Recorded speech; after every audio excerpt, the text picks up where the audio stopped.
The attic smelled of dust and forgotten things. A place where time seemed to hold its breath.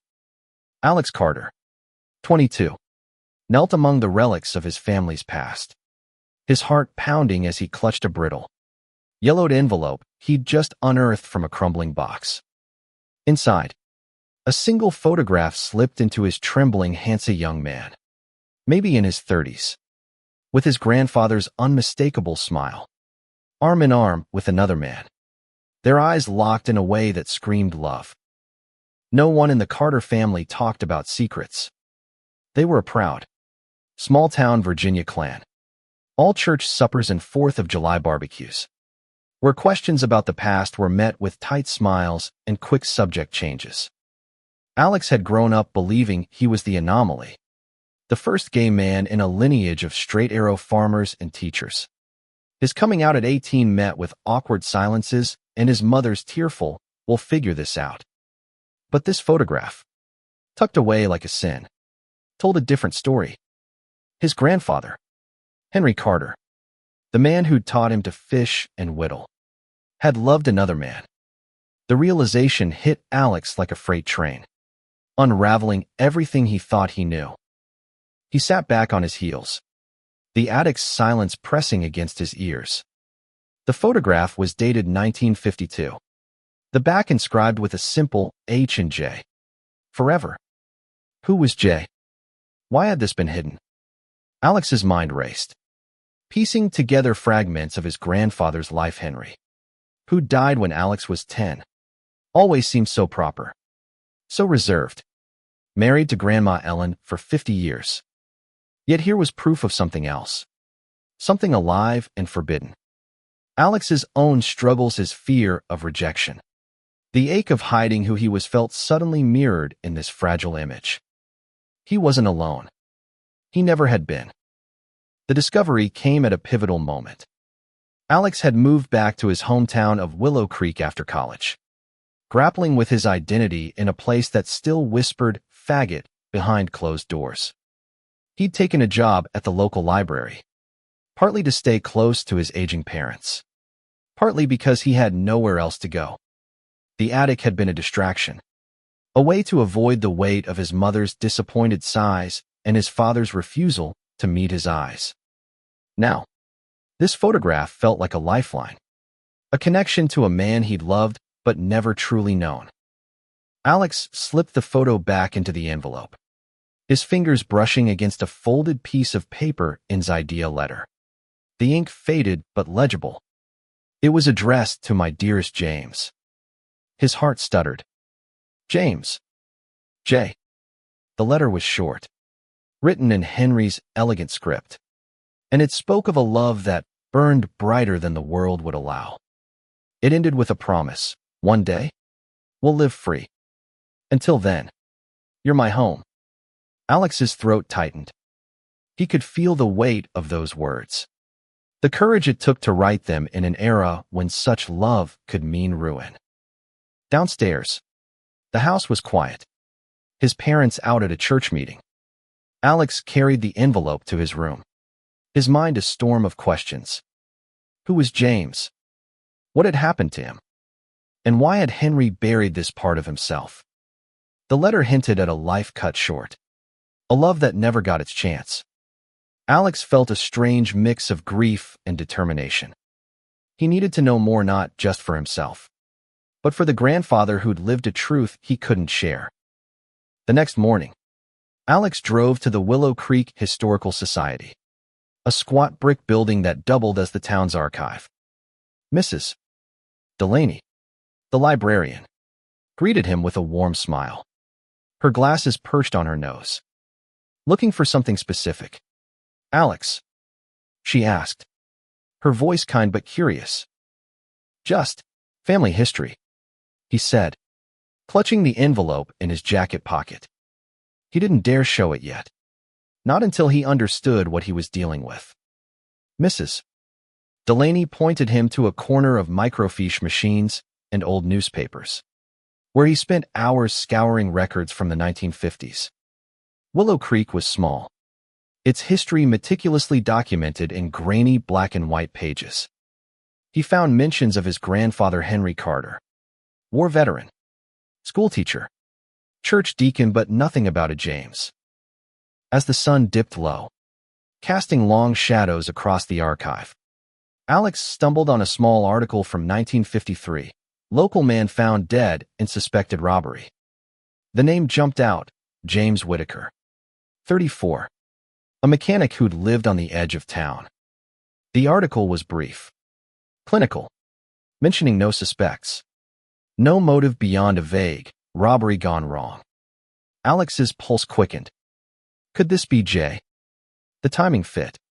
The age matched the man in the photo. He printed the article, his hands shaking. Back home, Alex spread his findings across his desk, the photograph, the letter, the article. The pieces were starting to form a picture, but it was incomplete, jagged. He needed more. He thought of his grandmother, Ellen, still alive at 92, living in a nursing home 20 miles away.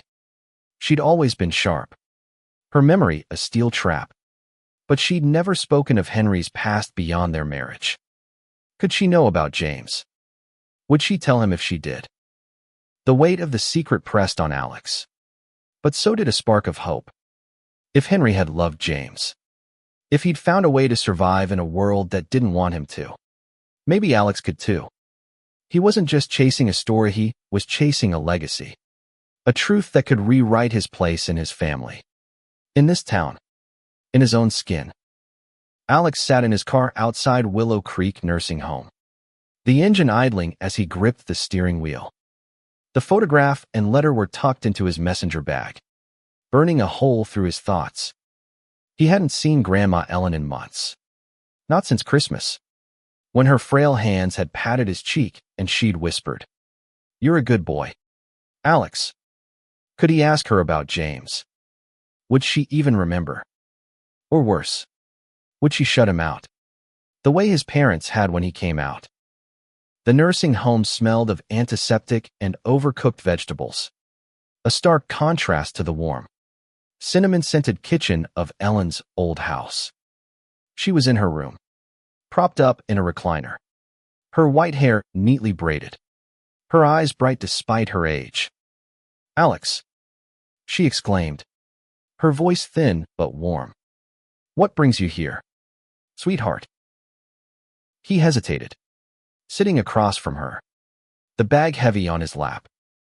"I've been going through some old stuff in the attic," he started, watching her face for any flicker of unease. "I found something about Grandpa Henry." Her smile faltered, just for a moment, but she nodded for him to continue. Alex pulled out the photograph, his heart hammering, and slid it across the table. "Who's this man with him?" Ellen's eyes widened, her fingers trembling as she touched the photo. For a long moment, she said nothing, her gaze fixed on the image of Henry and James, their arms entwined. "James," she whispered, her voice barely audible. "Oh, Henry." Alex leaned forward, his breath caught in his throat. She knew. She'd always known. He was Henry's friend, Ellen said, her tone careful, like she was stepping around broken glass. "They were close. Before we married." Alex pressed gently, showing her the letter. Her eyes scanned the words, and a tear slipped down her cheek. "He loved him," she admitted, her voice breaking. "Henry loved James. But it was a different time. You couldn't be that way." Alex's chest ached. He'd expected denial, maybe anger, but not this raw, quiet grief. Ellen told him what she knew. James Whitaker had been a mechanic, a kind man with a quick laugh, who'd moved to Willow Creek after the war. He and Henry had met at a veterans group, their friendship blossoming into something more. But in 1952, the world wasn't kind to men like them. They were careful, Ellen said, but not careful enough. She recounted how James's death had shattered Henry. The official story was a robbery, but Ellen suspected it was more a hate crime. Unspoken but understood. Swept under the rug by a town that didn't want to face its own ugliness. Henry had changed after that, she said, becoming quieter, more guarded. He married her a year later, and they built a life. But she always knew a part of him was elsewhere. I loved him anyway, she said, her voice firm. And he loved me, in his way. Alex drove home in a daze, the weight of Ellen's words settling over him. He felt closer to Henry than ever, but also angry at the world that had forced his grandfather to hide, at the family that had buried the truth. He thought of his own life, the way he'd learned to shrink himself in Willow Creek, avoiding eye contact at the diner, dodging questions about finding a nice girl. Henry had lived that same fear, but he'd loved anyway. That courage stirred something in Alex, a resolve to dig deeper. Back at the library, Alex threw himself into research, combing through old records for any trace of James Whitaker. He found a marriage certificate. James had been married briefly to a woman named Clara, who'd left town after his death. There was no mention of children, no family to track down. But one name kept popping up in the archives: Thomas Reed, a friend of James's who'd worked at the same garage. Thomas was still alive, an 80-year-old retiree living in Richmond. Alex called Thomas, his nerves jangling as the phone rang. The old man's voice was gruff but kind, and when Alex mentioned James, there was a long pause. "You're Henry's grandson," Thomas said. "Not a question.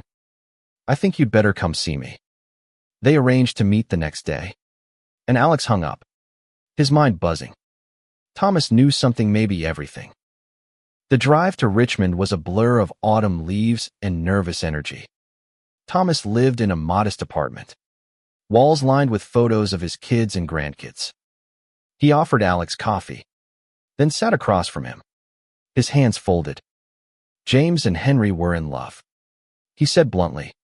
Everyone at the garage knew, but we kept our mouths shut. You had to.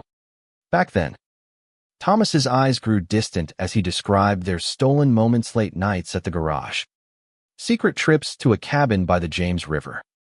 But he also spoke of fear, of whispered threats from men in town who'd caught wind of their relationship. James's death wasn't no robbery, Thomas said, his voice low. I always thought it was a guy named Roy Haskell. Mean son of a bitch. Hated James for being different. Roy was long dead, Thomas added. But the truth had never come out. The police hadn't cared enough to dig. Alex felt a surge of anger, but also a strange relief. He wasn't imagining things. Henry and James had fought for their love, against impossible odds. As Alex left Thomas's apartment, he felt the pieces clicking into place. He had names, dates, a story. But more than that, he had a connection to his grandfather that no one could take away. He wasn't the first, and that knowledge gave him strength. Back in Willow Creek, he sat at his desk, the photograph of Henry and James staring back at him. He needed to tell their story not just for himself, but for them, for every love that had been silenced. Alex couldn't sleep. The photograph of Henry and James sat on his nightstand, their faces haunting him in the dark. Every time he closed his eyes, he saw his grandfather young, in love, and trapped in a world that wouldn't let him breathe. The weight of that truth pressed against Alex's chest, mingling with his own fears. He'd spent years hiding parts of himself in Willow Creek. But Henry's story was igniting something new, a need to live louder, bolder, for both of them. The next morning, Alex returned to the attic, driven by a hunch that there was more to find. He tore through boxes, his hands dusty and scratched, until he found a small metal lockbox hidden beneath a pile of old quilts. The lock was rusted, and with a screwdriver and some effort, he pried it open. Inside were more letters, dozens of them, tied with a faded red ribbon. They were all from James to Henry, written between 1950 and 1952.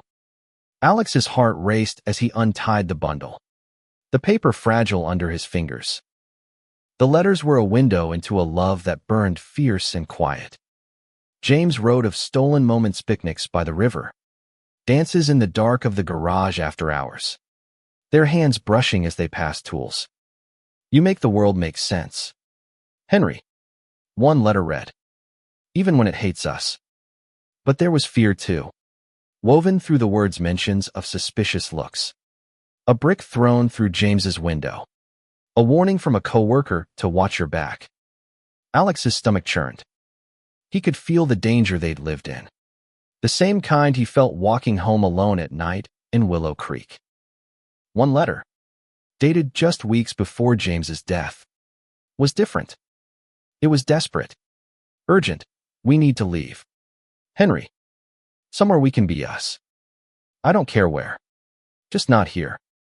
Alex's eyes stung. James had wanted to run, to build a life with Henry.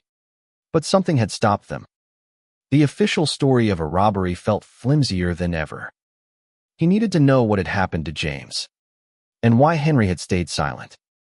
Alex took the letters to the library, spreading them across a table in the archive room. He cross-referenced dates with newspaper clippings, piecing together a timeline. James's death in 1953 had barely made a ripple. Willow Creek's papers focused on a new school opening, a county fair. But one detail caught Alex's eye, a brief mention of Roy Haskell, the man Thomas had named, arrested for public drunkenness days after James's death. It wasn't much, but it was a thread. Alex tracked down Roy's obituary from 1987, which listed a surviving son, Michael Haskell, still living in Willow Creek. Michael was in his 60s now, a retired mechanic who ran a small auto shop on the edge of town. Alex hesitated, knowing this could be dangerous. If Roy had been involved in James's death, Michael might not take kindly to questions. But Alex couldn't stop now. He drove to the shop, his palms sweaty on the wheel. The place was quiet, the air thick with the smell of oil and metal. Michael, a broad-shouldered man with graying hair, looked up from an engine. "Can I help you?" he asked, his tone neutral. Alex introduced himself, keeping it vague at first, saying he was researching local history. Michael nodded, wiping his hands on a rag. When Alex mentioned James Whitaker, Michael's face tightened. "Why were you asking about him?" he said, his voice sharp. Alex took a deep breath and showed him the photograph of Henry and James. Michael stared at it for a long moment, then sighed. "My dad, he wasn't a good man," he said finally. He hated James, hated what he thought James was. Michael didn't know everything, but he knew enough. Roy had bragged about teaching that queer a lesson one night when he was drunk, years after James's death. Michael had been a kid then, too young to understand, but the memory stuck. He didn't know if Roy had killed James, but he suspected it. Dad was mean, and he had friends who were meaner. Michael said. They didn't need much excuse. Alex's heart sank. The truth was uglier than he'd imagined, but it was also incomplete. No proof. No justice, just whispers and regrets. Driving home, Alex felt a mix of rage and helplessness. He thought of Henry, living with this loss, marrying Ellen, raising a family, all while carrying this wound. Alex's own life felt small in comparison, but the parallels were undeniable. He'd faced his own share of cruelty slurs scrawled on his locker in high school, the cold shoulder from old friends after he came out. But he was alive, free to love in a way Henry and James never could. That freedom felt like a responsibility now. That night, Alex started writing. He poured Henry and James's story onto the page, blending it with his own, the fear, the hope, the quiet acts of defiance. He wrote about the letters, the photograph, the love that had survived in secret. It wasn't just for him. It was for Willow Creek, for anyone who'd ever felt like they didn't belong. He didn't know if he'd share it yet, but the act of writing felt like reclaiming something stolen. As he typed, his phone buzzed.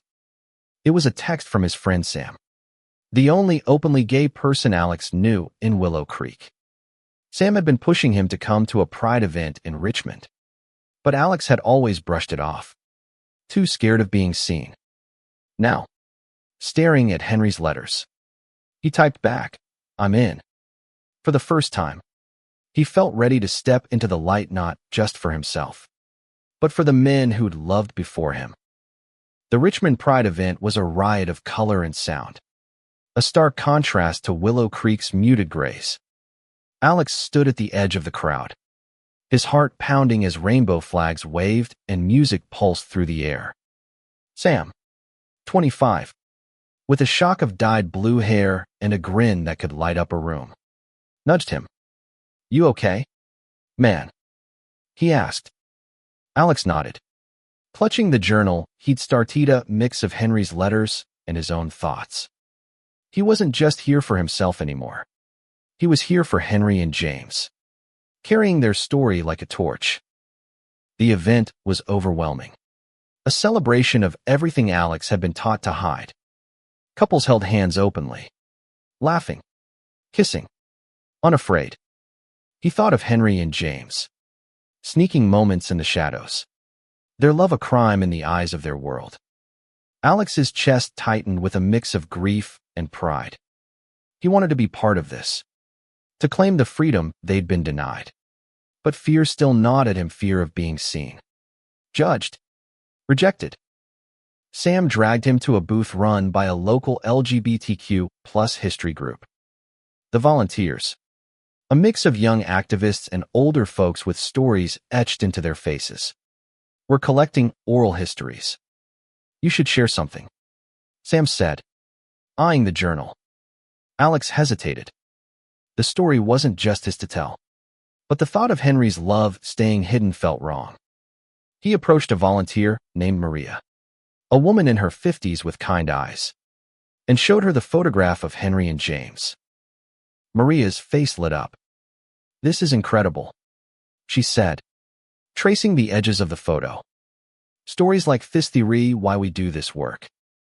She invited Alex to record a summary of Henry and James's story for their archive. Sitting in a quiet corner, a microphone in front of him, Alex spoke.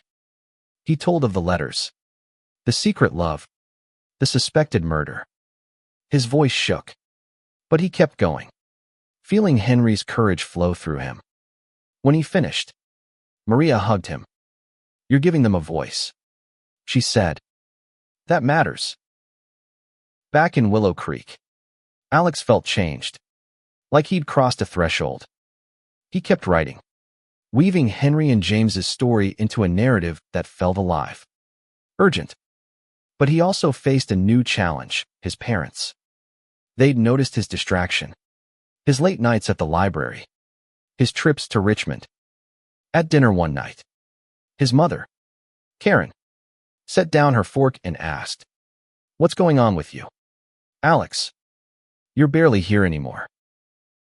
He took a deep breath, the photograph burning a hole in his pocket.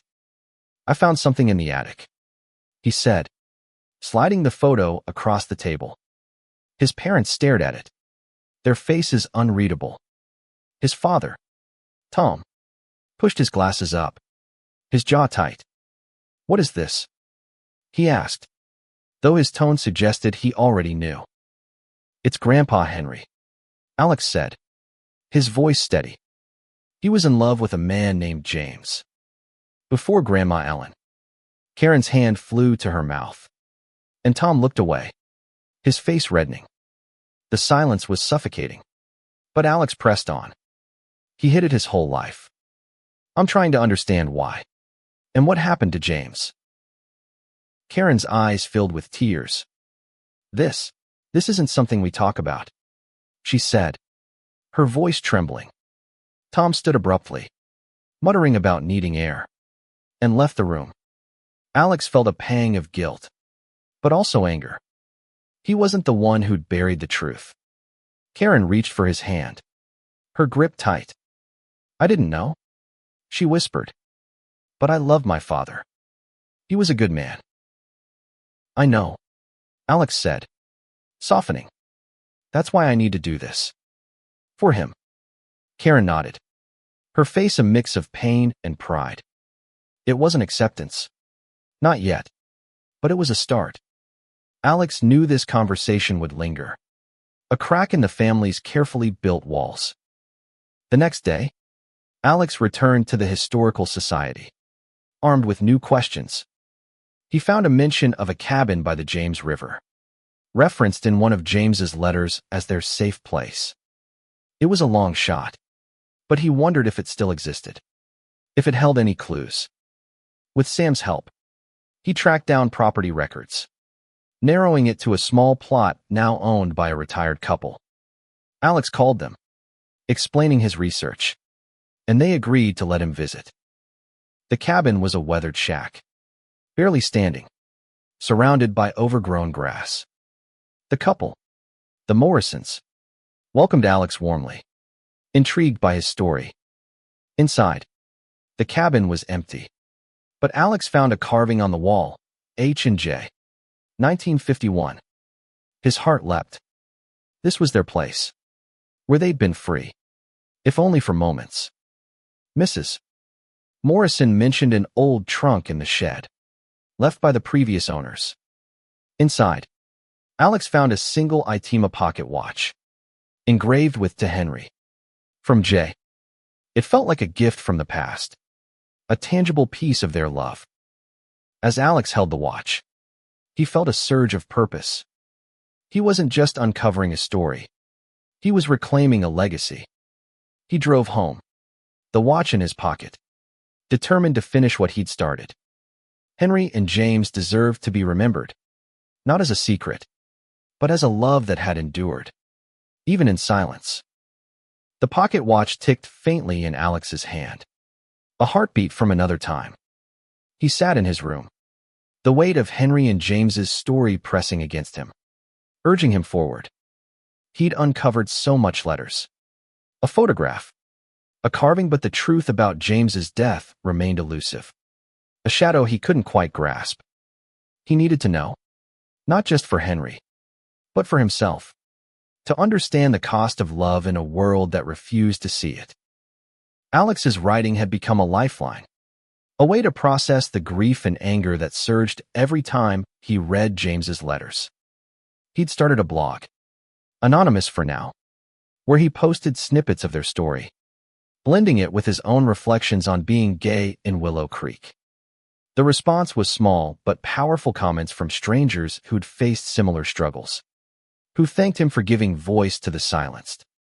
It gave him courage, but also fear. What would happen if Willow Creek found out? If his parents did? His mother, Karen, had softened since their conversation, asking tentative questions about Henry and James. His father, Tom, was another story distant, avoiding Alex's eyes at breakfast. Alex felt the rift growing, but he couldn't stop. He owed it to Henry to keep going. He decided to revisit Thomas Reed, the retired mechanic, hoping for more details about Roy Haskell and James's death. Thomas welcomed him back, his apartment unchanged, the air thick with coffee and memories. "You're still chasing this, huh?" he said, a mix of admiration and worry in his voice. Alex showed him the pocket watch, and Thomas's eyes softened. "James gave that to Henry," he said. "I remember him saving up for it. Said it was for their anniversary." Anniversary. The word hit Alex hard, a reminder that their love had rituals, milestones, even if the world didn't see them. Thomas shared more about Roy Haskell. "He ran with a rough crowd," he said. "Guys who thought they owned the town. They'd drink at the old mill, talk big about cleaning up Willow Creek." Thomas suspected Roy and his friends had targeted James, maybe followed him one night. There was no proof, but the timing of Roy's arrest for drunkenness, days after James's death, felt too convenient. Cops didn't care, Thomas said bitterly. They called it a robbery. Closed the case. Alex left with a name, the old mill.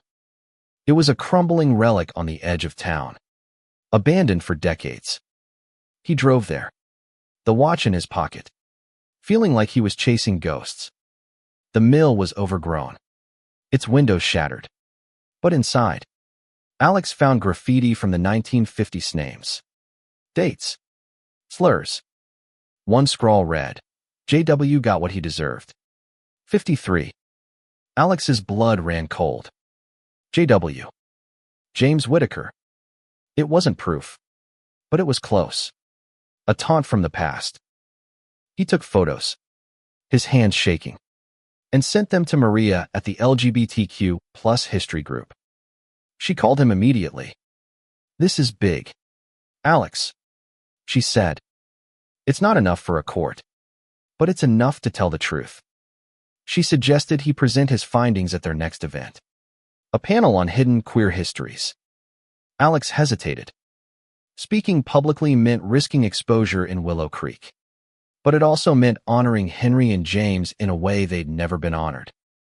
Back home, Alex faced a new challenge. His blog was gaining traction. A local reporter, Emily, reached out, wanting to interview him about his anonymous posts. She'd grown up in Willow Creek, knew its secrets, and suspected Alex was behind the blog. Your story could change things here, she wrote. Alex's stomach churned. Change meant confrontation, maybe danger, but it also meant hope. He met Emily at a diner outside town, the kind of place where no one from Willow Creek would spot them. She was in her 30s, sharp and empathetic, with a notebook full of questions. Alex told her everything: Henry, James, the letters, the watch, the mill. She listened, her eyes wide, then said, "This isn't just a story. It's a reckoning." She promised to keep his name out of it, for now, but urged him to consider going public. People need to hear this from you, she said, from someone who's lived it. Alex drove home, torn.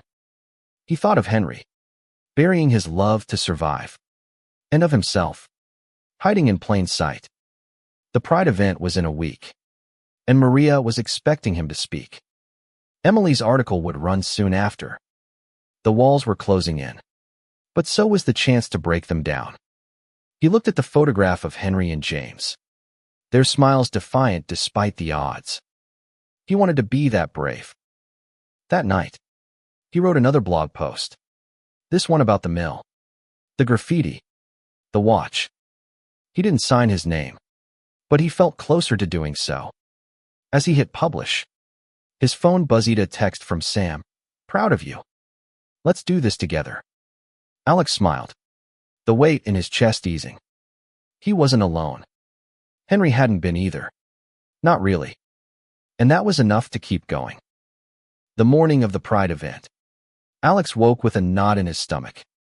He'd spent the week preparing his speech, a blend of Henry and James's story and his own.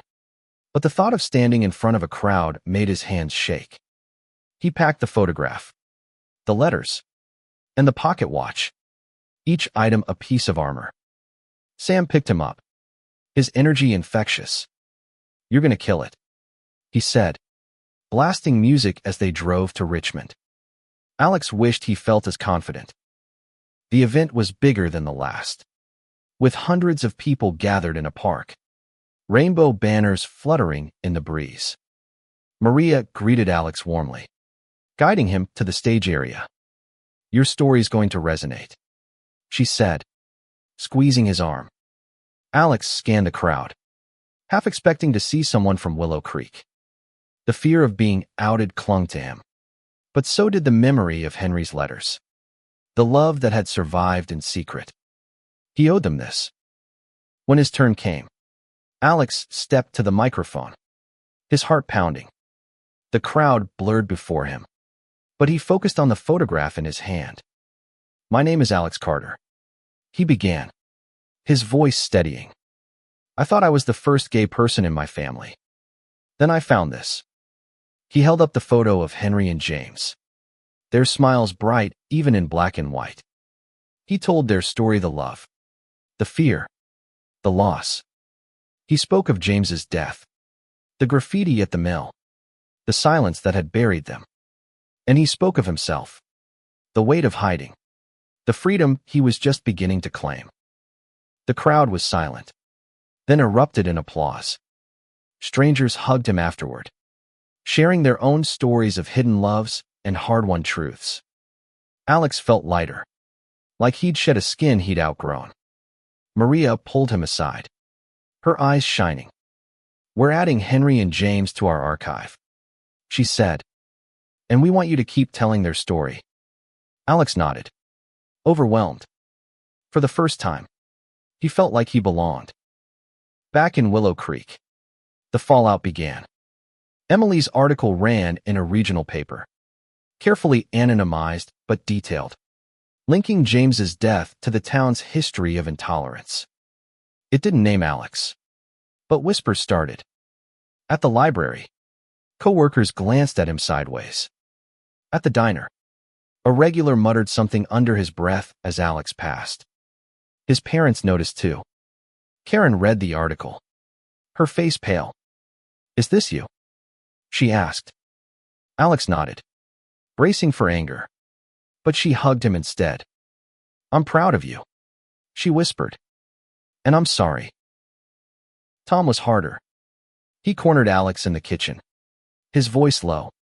"You're stirring up trouble," he said. "This town doesn't need to know about that." Alex stood his ground. "It's not trouble, Dad. It's the truth. Grandpa Henry deserved better." Tom looked away, his jaw tight, but didn't argue. It wasn't reconciliation, but it was a crack in the wall. Alex kept writing, his blog no longer anonymous. He posted under his real name, sharing more of Henry and James's story, connecting it to his own.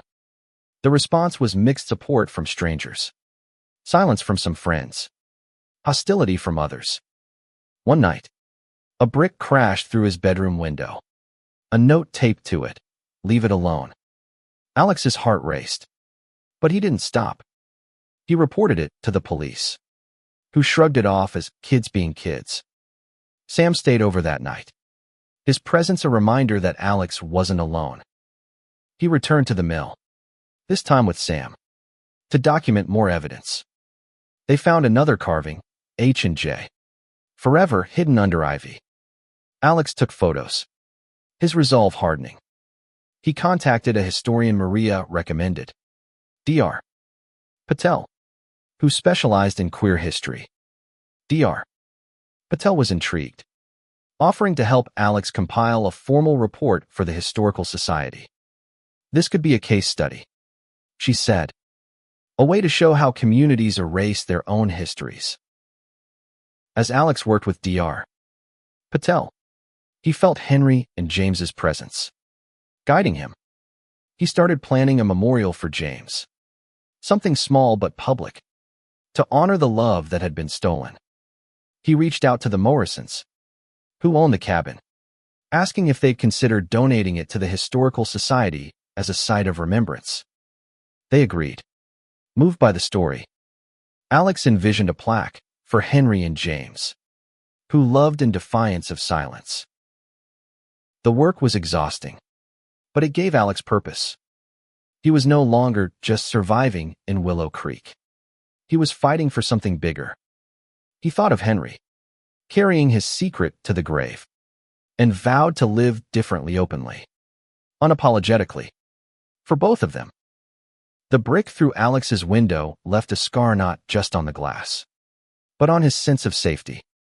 Willow Creek felt smaller, meaner, its streets heavy with eyes that judged. Yet every time he faltered, he looked at the pocket watch, its faint tick a reminder of Henry and James's defiance.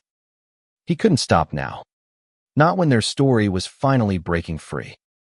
Alex threw himself into the memorial project. He worked with Maria and Dr. Patel to draft a proposal for the Historical Society. outlining a plaque at the cabin site. The Morrisons were on board, even offering to fund part of it. But Alex knew Willow Creek wouldn't embrace it easily. He needed allies, people who'd stand with him when the town pushed back. Sam was a given, and Emily, the reporter, promised to amplify the story. But Alex wanted his family. He sat down with his parents again, this time with a plan. Karen listened quietly as he explained the memorial, her eyes soft but uncertain. Tom was gruffer, his arms crossed. "You're asking for trouble, Alex," he said. "This town doesn't want its dirty laundry aired." Alex took a deep breath, sliding the pocket watch across the table. "This was Grandpa Henry's," he said. "He loved James, and he lost him. Don't you think he'd want this?" Tom stared at the watch, his face unreadable. Karen reached for it, her fingers tracing the engraving. "Your father loved his father," she said softly. "He just doesn't know how to process this." Tom stood abruptly, leaving the room. But Karen squeezed Alex's hand. "Give him time," she said. Alex nodded, though doubt gnawed at him. Time hadn't healed Henry's wounds. Why would it heal Tom's? The Historical Society approved the memorial, but the news spread fast. At the library, Alex overheard whispers, some supportive, others venomous. A local pastor wrote an op-ed, calling the memorial a glorification of sin. Alex's blog comments filled with hate, but also with support messages from queer kids in nearby towns, from historians, from strangers who'd lost loved ones to silence. It was enough to keep him going. He visited Grandma Ellen again, needing her blessing. She was weaker now, her voice a whisper, but her eyes lit up when he mentioned the memorial. "Henry would have liked that," she said, a tear slipping down her cheek. "He carried James with him. Always." She reached for Alex's hand. "You're brave, like he was. Don't let them stop you." Her words were a lifeline, tethering Alex to his purpose. The memorial planning hit a snag when the town council got involved. They argued the cabin was private property, outside their jurisdiction. But the debate became a proxy for bigger tensions. At a public meeting, Alex stood to speak, his voice shaking but clear. "This isn't about politics," he said, holding up the photograph. "It's about love, and loss, and telling the truth." Some clapped, others jeered. But Alex felt a shift. A few faces in the crowd looked thoughtful, not angry. Sam organized a small rally outside the council meeting. A dozen people with signs reading, "Love is not a crime," and "Remember James." Alex joined them, his heart pounding as cars slowed to stare. A few drivers honked in support. Others shouted slurs. Emily was there, taking photos, her article already in the works. Alex felt exposed, but also alive, like he was finally stepping into his own story. Back home, he found a surprise: Tom sitting at the kitchen table, the pocket watch in his hands. "I didn't know," he said quietly. "About Dad. About any of it." Alex sat across from him, wary but hopeful. Tom's eyes were red, his voice rough. "I don't understand it, Alex. But I don't want to lose you too." It wasn't a full embrace, but it was enough. Alex felt a weight lift, a bridge forming where a wall had been. The memorial took shoppy, simple bronze plaque, inscribed with "For Henry and James, who loved in defiance of silence, 1950 to 1953. Alex worked with a local artist to design it, pouring his heart into every detail. The Morrisons cleared the cabin site, making it accessible for a small ceremony. Alex invited Maria, Dr. Patel, Emily, and Sam, but also his parents. Karen agreed to come. Tom was still unsure. As the ceremony date neared, Alex felt a mix of pride and fear. He was rewriting Willow Creek's history. But at what cost? The brick through his window was a warning, and he knew the town's anger could escalate. But he looked at the photograph, at Henry and James's defiant smiles, and knew he couldn't back down. Their love had survived in secret. His would survive in the open. The morning of the memorial ceremony dawned crisp and clear, the James River sparkling under a pale autumn sun. Alex stood at the cabin site, the plaque gleaming on a stone pedestal, its words etched in bronze, for Henry and James, who loved in defiance of silence. 1950 to 1953. A small crowd gathered. Maria, Dr. Patel, Sam, Emily, the Morrisons, and a few supporters from the Pride event. Karen was there, her eyes misty, but Tom's absence stung. Alex pushed it aside, focusing on the moment. He spoke first, his voice carrying over the quiet crowd. This is for my grandfather, Henry Carter, and James Whitaker, who loved each other in a time when it was dangerous to do so. He told their story, his words raw and honest, weaving in his own journey his fear, his discovery, his fight to be seen. Their love didn't end in 1953. He said, "It lives in us, in every step we take toward freedom." The crowd clapped, some wiping tears, others nodding in solidarity. Maria spoke next, adding Henry and James to the LGBTQ+ archive, promising to preserve their story. Dr. Patel shared historical context, linking their love to countless others erased by time. Sam, ever the firebrand, called for Willow Creek to face its past and embrace its future.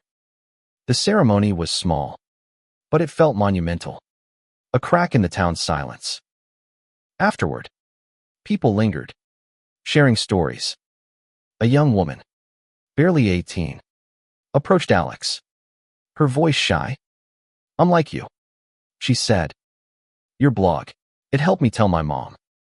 Alex hugged her, his heart full.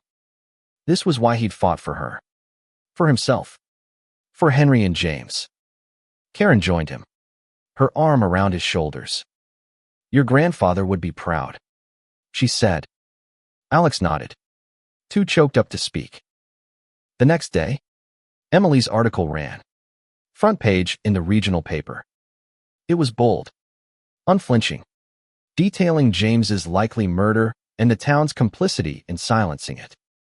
The backlash was swift: letters to the editor, angry calls to the Historical Society. But so was the support.